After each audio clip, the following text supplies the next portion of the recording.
그 어떤 10분보다 알찬 10분 뉴스하이킥 합타임. 금요일에 말씀드린 대로 주인장 오윤혜 씨는 이번 한 주 싱가포르에서 개인 일정을 보내신다고 하고요. 그래서 이번 한 주는 이분과 함께합니다. 방송인 기자 김묘성 씨입니다. 안녕하세요. 안녕하세요. 예, 이것도 반갑습니다. 환영해주신 분들 무척 많습니다. 와우.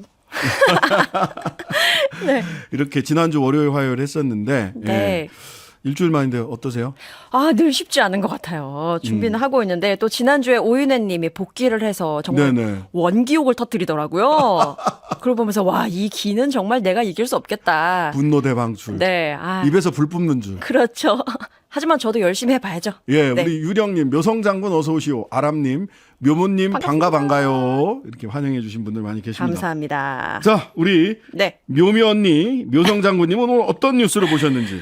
저 사실 오늘 훈훈한 내용 하려고 했었거든요. 네네. 근데 못 참겠는 그런 소식들이 좀 있어가지고 이걸 네. 갖고 올 수밖에 없었습니다. 네, 국힘 이야기를 한번 해보겠습니다. 네. 국민의힘이 야간 집회 시위를 금지하는 법률 입법을 추진하겠다라고 밝혔습니다.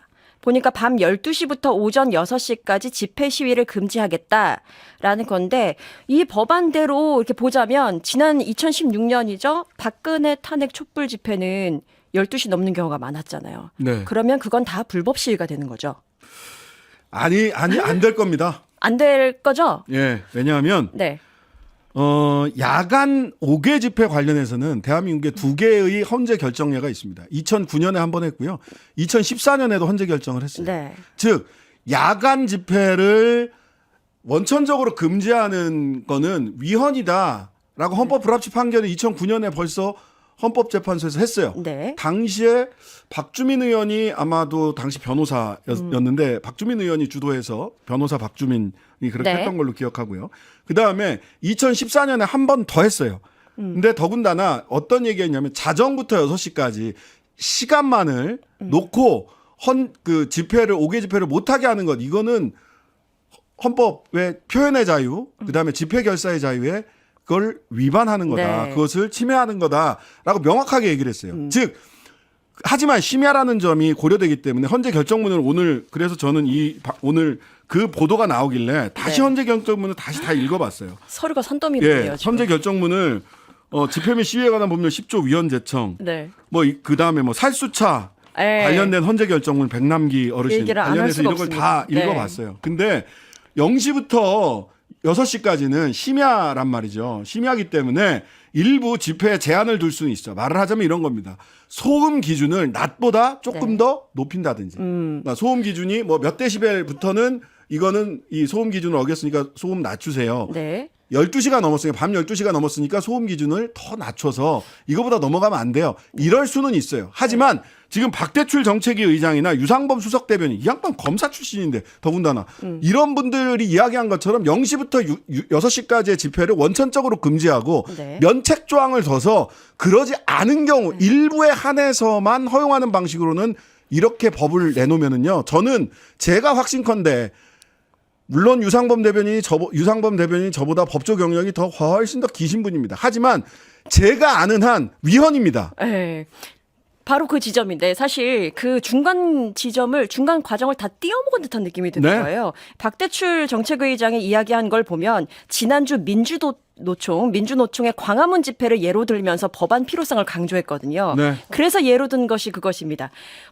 그 집회 자체가 매우 충격적이었는데 교통정체 불편을 초래했고 밤새 이어진 술판 이야기했고요. 쓰레기 악취, 고통 이런 이야기를 했는데 저는 이 술판 보면서 혹시나 과거에 그 쿠팡노조의 술판 그 오보가 있었잖아요. 그거 오보 보면서 있었죠. 이것도 혹시 오보가 아닐까 해서 찾아봤더니 이건 맞긴 맞더라고요. 자, 그러면 네. 오보가 아니라고 하더라도 그렇죠. 국민의 표현의 자유와 집회 결사의 자유는 자유민주주의, 대통령께서 그렇게 말씀하신 자유민주주의의 기본권 중에서도 기본권입니다. 따라서 몇 사람이 불편했다, 몇 사람이 불쾌했다, 네. 조금 시끄러웠다. 이걸로는 이 기본권은 막을 수가 없어요. 맞습니다. 이런 헌재 결정은 반복적으로 나왔던 거예요. 근데 하여튼간에 얼마 전에도 그 백남기 어르신 돌아가신 이후에 네. 직살수하는 거는 헌법 위반이란 말이에요. 인권 침해고 생명권 침해라고 아예 헌재 결정리에 나와 있어요. 근데 그래서 우리나라에 지금 물대포가 한 대도 없어요. 네. 심지어 싹 없앴어요. 19대인가 17대인가 있었는데 이 헌재 결정 이후에 싹 없앴거든요. 근데 물대포 해야 된다고 이야기하더라고 박대출 물론 정책위의장이. 박대출 의원 같은 경우에는 뭐 내가 물대포를 주장하는 건 아니다. 그건 반대한다라고 이야기는 하고 있지만 이 내용을 보면 경찰의 정당한 공무집행을 확고히 보장하겠다. 그러니까 합법적 대응 과정 속에서 발생하는 문제점은 면책 조항을 넣는 형태로 진행하겠다라고 말을 하는 것은 그러니까 원칙과 네. 예외를 뒤집어 놓은 겁니다. 원칙은 무조건 허용하는 거고요. 예외적으로 0시부터 6시까지는 소음 기준을 조금 줄인다든지 또는 집회 밤에 어떤 일이 벌어질지 모르니까 집회 질서 유지인이라는 거를 집회 신고할 때 2개 돼 있거든요. 예. 신고지 허가제가 네. 아닙니다. 그 질서 유지인 숫자를 야간 심야에는 12시부터 0시부터 6시 사이에는 좀 늘린다든지 이런 단서 조항을 줄 수는 네. 있지만 원칙적으로 금지하고 예외적으로 허용한다? 위헌이에요. 100% 제가 장담합니다. 아니, 저 혼내지 마세요. 제가 위원이라고. 네. 네. 아니 뭐 그분들에게 하는 말씀입니다. 매우 화가 나셨습니다. 예, 같이 화를 내시. 그래서 많은 화를 내도록 하겠습니다. 예. 그래서 많은 분들이 지금 보면 이 무수히 언급했던 그동안 정부가 언급했던 뭐 자유와 민주주의는 도대체 무엇이냐 묻지 않을 수 없다라고 지금 분개를 하고 있는데 예를 들어서 최근으로 한번 가볼게요. 불과 5일 전에는 5.18 민주화운동 기념식에서 뭐라고 얘기했습니까? 대통령이 민주주의의 위기를 초래하는 안팎의 도전에 앞서서 투쟁하지 않는다면 5월의 정신을 말하기 부끄러울 것이다 라고 이야기를 했는데 이 민주주의의 위기를 초래하는 도전이라는 부분에서 정부와 국민 생각이 참 다른 것 같다. 네. 네. 민주주의의 위기를 초래하는 몇 가지 징후들이 있는데 하나는 국민들의 기본권보다 질서와 법치를 강조하기 시작하면 그게 민주주의와 자유의 기본을 침해하는 징조고요. 두 번째는 삼권 분립을 부정하는 겁니다. 대법원 판결, 강제동원 판결을 부정하는 그런 실질적인 외교적 행위. 그 다음에 이 집시법 위헌 결정. 네. 그 다음에 물대포 직살수 위헌 생명권 침해다라고 얘기했던 결정 머리 꼭대기 위에 그러한 결정의 꼭대기 위에 올라가 있는 듯한 질서 우는 혐오감 우는 이런 얘기가 바로 자유민주주의를 퇴행시키는 발상이다. 그러니까 신장식 변호사님 가끔 이렇게 말씀해 주시는데 민주주의가 한국에서 참 고생이 많다. 고생이 많습니다. 고생이 많다. 그렇게 결론 지을 수 있겠습니다. 맞습니다. 네, 두 번째로 한번 가보겠습니다. 두 번째는요, 바로 내일이 노무현 전 대통령의 14주기입니다.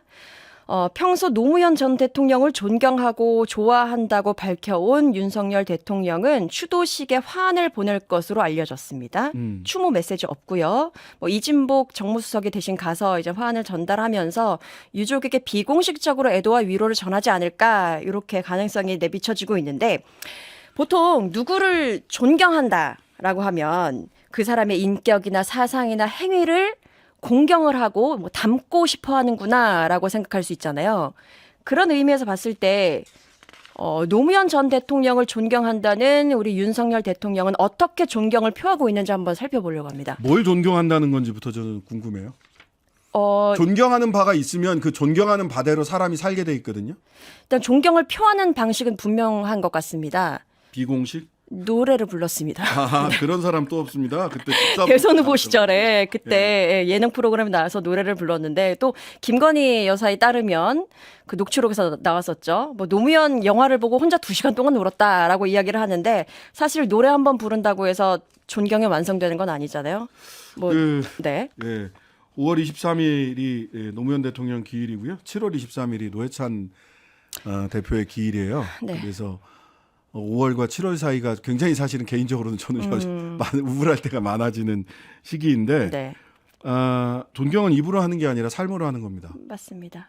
노무현 대통령이 자유와 민주주의를 위해서 말 그대로 투쟁하셨고 노동자 서민을 위해서 투쟁하셨던 그 어떤 부분을 뭐 사람에 따라서 존경하는 부분과 비판하는 부분이 다 따로 있을 수 있어요. 네. 한때는 노 대통령 시절에 국민 스포츠였어요. 노무현 대통령 씹는 게. 그렇죠. 모든 게 노무현 때문이었죠. 예, 그랬는데 뭘 존경하고 그래서 그 존경하는 어떤 가치와 어떤 태도를 본인이 어떻게 실천하고 있는지 그것이 궁금하다. 그냥 저는 존경합니다라고 하는 그런 말의 성찬이 아니라 무엇을 존경하고 그래서 그 존경을 표하기 위해서 본인은 어떤 삶, 어떤 정치를 하고 있는지 저는 그것을 되묻고 싶습니다. 과거에 이렇게 얘기했더라고요. 노 전 대통령께서는 순수한 열정과 원칙 있는 국정 운영을 해오신 분이다라고 이야기를 했었고 본인을 지지하는 정치 세력이 극구 반대하는 것을 국익이라는 한 가지 원칙에 입각해서 결단을 내렸다.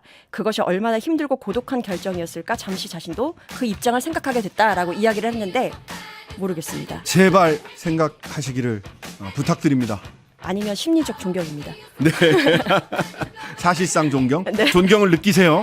예. 자, 3부에서는 김종대 교수와 이번 G7 정상회의 안보적 득실에 대해서 평가해 보도록 하겠습니다. 묘성 장군님, 묘묘 언니와 함께한 오늘의 하프타임은 여기까지. 감사합니다. 감사합니다. 하루 종일 기다려지는 진짜 시사. 평일 저녁 6시 5분 신장식의 뉴스 하이킥.